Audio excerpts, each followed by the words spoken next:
Bonjour, dans cette vidéo, nous corrigerons l'exercice numéro 3 de la quatrième série d'analyse 2.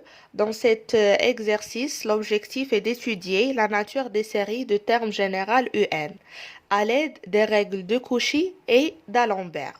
Je rappelle étudier la nature des séries, c'est-à-dire dire est-ce que les séries de termes général UN sont convergentes ou bien divergentes.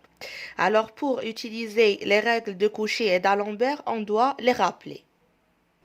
Dans la règle de Cauchy, on considère racine nème de UN qui est égale à UN à la puissance 1 sur n.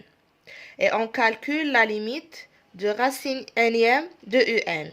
On trouve que la limite c'est égal à L lorsque le n tend vers plus l'infini. Si L, la limite, est inférieure strictement à 1, alors on déduit que la série de termes général UN converge. Et si L supérieure strictement à 1, alors la série de termes général UN diverge. Maintenant, si L est égale à 1, on ne peut rien dire. Qu'est-ce que ça veut dire on ne peut rien dire? Ça veut dire qu'on ne peut pas déduire est-ce que la série converge ou bien diverge. Donc dans cette situation, il faut choisir autre méthode pour prouver la convergence ou bien la divergence de la série. Ça concernant la règle de Cauchy. On passe maintenant pour la règle d'Alembert. Dans la règle d'Alembert, on considère le rapport UN plus 1 sur UN. Alors on calcule UN plus 1 sur UN et après on calcule la limite. On trouve que la limite c'est égal à un certain L. Alors si la limite L est inférieure strictement à 1, la série de termes général UN converge. Si le L supérieur strictement à 1, alors la série de termes général UN diverge. Et comme dans la règle de Cauchy, si L est égal à 1, on ne peut rien dire. Donc dans cette situation, il faut chercher autre méthode pour étudier la nature de la série. La première série que nous avons dans cet exercice, c'est la série dont le terme général UN est égal à n factoriel sur n à la puissance alpha n. Pour étudier la nature de cette série de termes général UN, on utilise la règle d'Alembert. Je mentionne que lorsqu'on a factoriel ou bien le produit, on utilise la règle d'Alembert. Et lorsqu'on a dans le terme général la puissance nème, alors dans cette situation, la puissance n, donc dans cette situation, on utilise la règle de Cauchy. Dans la règle d'Alembert, on doit calculer la limite de UN plus 1 sur UN. Donc, on calcule tout d'abord le rapport UN plus 1 sur UN. N plus 1 factoriel, c'est égal à N factoriel fois N plus 1 sur N plus 1, la puissance alpha N plus 1, c'est N plus 1 à la puissance alpha N plus alpha. Donc, c'est n plus 1 à la puissance alpha n fois n plus 1 à la puissance alpha fois n à la puissance alpha n sur n factoriel. Maintenant, on simplifie. N factoriel avec n factoriel. Après, ici, on a n plus 1. Si je simplifie avec n plus 1, il me reste n plus 1 à la puissance alpha moins 1. Donc, c'est égal à n à la puissance alpha n sur n plus 1 à la puissance alpha n fois n plus 1 à la puissance alpha moins 1, qui est égal à n à la puissance alpha n sur n plus 1 à la puissance alpha n fois 1 sur n plus 1 à la puissance alpha moins 1. Ici, n à la puissance alpha n sur n plus 1 à la puissance alpha n, c'est n sur n plus 1 le tout à la puissance alpha n. Et c'est égal à aussi à n sur n plus 1 le tout à la puissance n et le tout à la puissance alpha, fois 1 sur n plus 1 à la puissance alpha moins 1. Donc voilà, un plus 1 sur un, c'est égal à n sur n plus 1 à la puissance n, le tout à la puissance alpha, fois 1 sur n plus 1 à la puissance alpha moins 1. Pour calculer la limite de un plus 1 sur un, on calcule la limite de ce terme, premièrement, et après la limite de ce deuxième terme. Calculons la limite de n sur n plus 1 à la puissance n, le tout à la puissance alpha. On a n sur n plus 1 à la puissance n, c'est égal à l'exponentielle de n, ln de n sur n plus 1. Pourquoi? Parce que a à la puissance x, c'est égal à l'exponentielle de x, ln de a. Bien sûr, lorsque le a supérieur ou égal à 1. Alors ici, on a l'exponentielle de n, ln de n sur n plus 1. Je simplifie par n, il me reste l'exponentielle de n, ln. Ici, c'est 1, ici 1 et ici, c'est 1 sur n. On sait très bien que ln de 1 sur a, c'est égal à moins ln de a.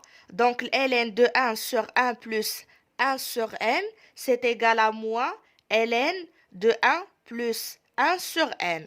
Alors, l'exponentielle de n, ln de 1 sur 1 plus 1 sur n, c'est égal à l'exponentielle de moins n, ln de 1 plus 1 sur n. Et on sait aussi que la limite de ln de 1 plus x sur x, la limite, lorsque x tend vers 0, c'est égal à 1. Ici, on pose x est égal à 1 sur n. Quand n tend vers plus l'infini, x tend vers 0. Donc, la limite de ln de 1 plus 1 sur n, c'est égal à 1. Et par suite, ici, par passage à la limite, c'est égal à 1. Donc, en multipliant par le moins, c'est égal à moins 1. Avec l'exponentielle, c'est égal à l'exponentielle de moins 1. Voilà donc la limite, j'écris ici la limite de n sur n plus 1 à la puissance n, quand n tend vers plus l'infini, c'est égal à l'exponentielle de moins 1. Maintenant, on passe pour multiplier ou bien pour ajouter la puissance alpha. Donc, on obtient que la limite de ce terme, c'est égal à l'exponentielle de moins alpha. Voilà d'où la limite de n sur n plus 1 à la puissance alpha n, c'est égal à l'exponentielle de moins alpha. Maintenant, on passe pour calculer la limite de 1 sur n plus 1 à la puissance alpha moins 1. Pour cette limite, on a trois situations. Pourquoi? Parce qu'on sait très bien que la limite, lorsque x tend vers plus l'infini, de 1 sur x à la puissance q, ça dépend de q. Est-ce que q supérieur strictement à 1, inférieur strictement à 1, ou bien c'est égal à 1? Alors, dans notre situation, je rappelle que Q est supérieur strictement soit à 0 parce que dans notre situation, on aura le 1. Ici, c'est 0, 0 ou bien c'est égal à 0. Ce qui veut dire ici, le alpha moins 1, est-ce qu'il est supérieur à 0? Ce qui veut dire que alpha supérieur à 1.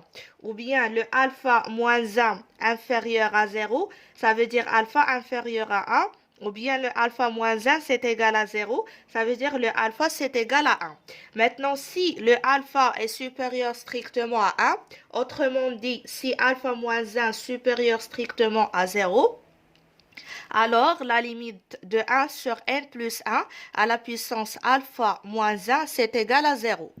Et si, c'est dans la première situation, dans la deuxième situation, si le alpha moins 1, alpha inférieur strictement à 1, ce qui veut dire que alpha moins 1 inférieur à 0, alors la limite de 1 sur n plus 1 la puissance alpha moins 1, c'est égal à plus l'infini.